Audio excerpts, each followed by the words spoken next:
Assalamu alaykum qarindoshlar. Bugungi videomizda oldin qitimliq videomizning oxirini davomlashtiramiz. Oldin qitimliq videomizda o'quvchilar ana til saviya diagrammasidan dastlabki 3 bosqichni ko'rib boqqandik. Sizlar bilan o'rtoqlashgandim. Bugungi videomda men bu ustki tarafdagi 4 bosqich bilan sizlar bilan o'rtoqlashib boqay. 4-chi bosqichda ravon o'qish va ravon yozish bosqichi deb ism bergandim.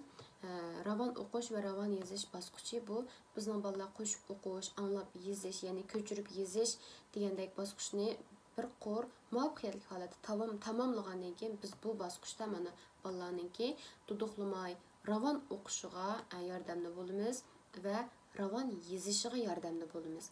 Men bu bosqichda nima ish qildim desanglar, bolalarga tayyorlagan materialni o'qishga vaqt belgilab berdim. Manchilik vaqtda o'qib bo'lishiga kapolatlik qilinglar va men ovozga elib yo'llanglar degandek usullarni qo'llandim.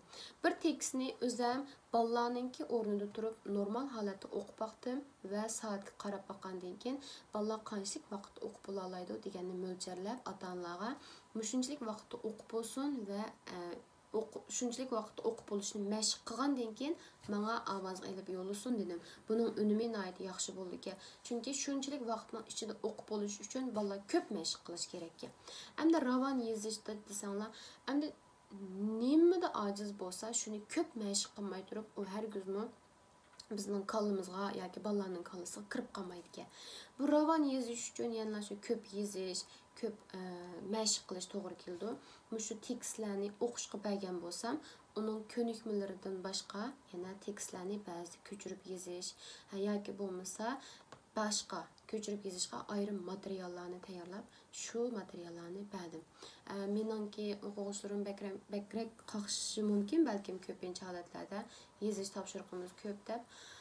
Ammo ma bosqichlarga o'tish uchun ravon yozishni, oldiga kelgan ravon o'qishni o'rganib bo'lmay turib, kashkicha yozish, o'qish bilan qolsak, bolalarning bizning qo'limizda qanchalik vaqt tura oladiganligiga hech kim kapolatlik qilolmaydi. Bolalarning vaqtidan foydalanib turib, eng asosiy bilimlarni bo'lsa-mu, biz mukammal to'liq holatda yetkazib berishimiz kerak deb o'ylaganligim uchun bolalarga shu yozish topshiriqlarini, ko'chirish topshiriqlarini ko'parak berdim bu bosqichda. Endi uningdan keyingi bosqichda o'qib tushunish va so'zlash bosqichi. Men asosan Yevropadagi bolalarga dars berib boqqanligim uchun Yevropadagi bolalarningki ana til saviyasi, tushunish va ana til bilan bo'lgan nimdaymiz, boshqalar bilan bo'lgan aloqasi bek ko'p emas. Shuningga u bolalarningki shu bir narsani o'qib tushunish, so'zlik ombiri va o'zining ichidagini boshqalarga ifodalab berish jihatlarda balki Turkiyada yashayotgan bolalarga nisbatan sal tuvanroq bo'lishi mumkin. Biz uchun ma bosqich xeyli muhim. Chunki ma bosqichlarda bolalar ana tilda muhitida ko'proq uchrashadi, o'zining so'zliklarini to'liqlaydi. Biz bilan paranlashish jarayonida o'zlariningki qandaq bir ifodalash shaklida bo'ladiganligini bizning ana tilimizning azroq bo'lsin o'rganadi. Shunga men ma bosqichni adabiyotga chiqishdan burun qo'shib qo'ydim. Bu bosqichda men bolalarga nima ish qildim desanglar, bir tal o'zi xohlagan, har bir bola o'zi xohlagan uydagi kitobdan o'zi xohlagandan birini tanladi. Tanlagandan keyin shuningdan har haftada 7 batdan 10 batgacha o'qish topshiriqi berdim. Buni bolalar o'qib, tushunib dars vaqtida bizga har bir o'quvchi shu yerning ma'lum qismini so'zlab berdi. Agar faqat so'zlab berishga qurbati yetmagan bolalar bo'lsa, o'qib berdi. Endi buningdan qanday foydalandim desanglar, o'zining saboqdoshlarininki debbaginini boshqa saboqdoshlardan so'radim. Ya'ni bolalar o'zi menga so'zlab bergan jarayonda men kichik savollarni chiqarib oldim.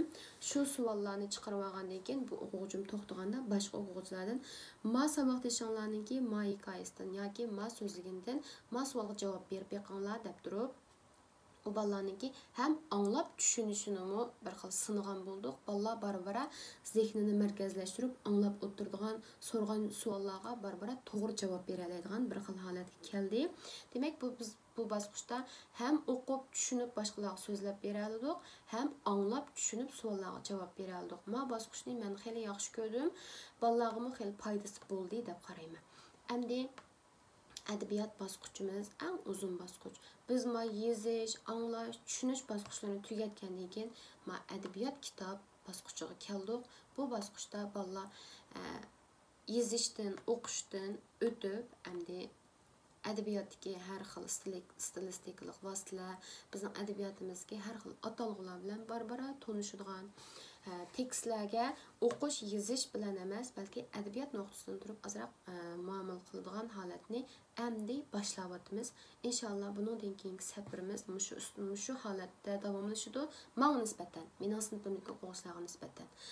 Yana ma bosqichdagi bir sinf o'quvchilarim bor. Bu sinfdagi bolalarni mushkul holatda tarbiyalab etmeyishni o'ylashyapman, chunki xil unumini ko'rdim. Allah xolisa bizning o'quvchilarimiz adabiyot bosqichida ozroq davomlashgandan keyin endi bu bolalarni tutib turishimiz kerak ana tilimizda. Bo'ldi, sening darsing tugdi, endi to'xta deb to'xtatib qo'ysak yoki bo'lmasa u bolalar o'zligidan to'xtab olsa, bolalarning hammasini bizning bir ana til muhitimiz bo'lmaganga unutib qoladi.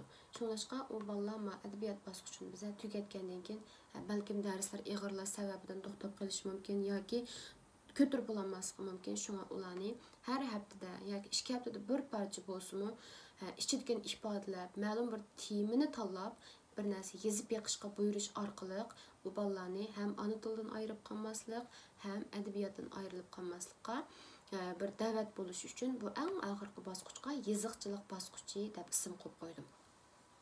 Mening qo'limda bu bosqichga kelgan bolalar yo'q. Inshaalloh ma bosqichni davom qilayotgan bolalar bor. Mishaga kelgandan keyin bolalarning to'xtab qolmay davomlashtirib menishni qattiq umid qilaman. Sizlar mana boy deb o'tib ketganimdek bu diagrammadan azroq bo'lsin foydalanib qolgan bo'lsanglar, o'zimni baxtli hisoblayman. Lekin yana bir qatam eskartib qo'yay. Buni butunlay to'g'ri deb qaramayman. Mushu bo'yicha qilishinglarni tavsiya qilmayman. Faqat bolalarning saviyasini bilish va undan qanday foydalanish haqida azroq o'rtoqlashqim keldi. Qimmatli taklif fikrlaringlarni inkas rayonida qoldirib qo'yishni unutib qolmanglar. Keyingi qatamliq videolarimizni ko'rishgacha omon bo'linglar. Allohga omonat.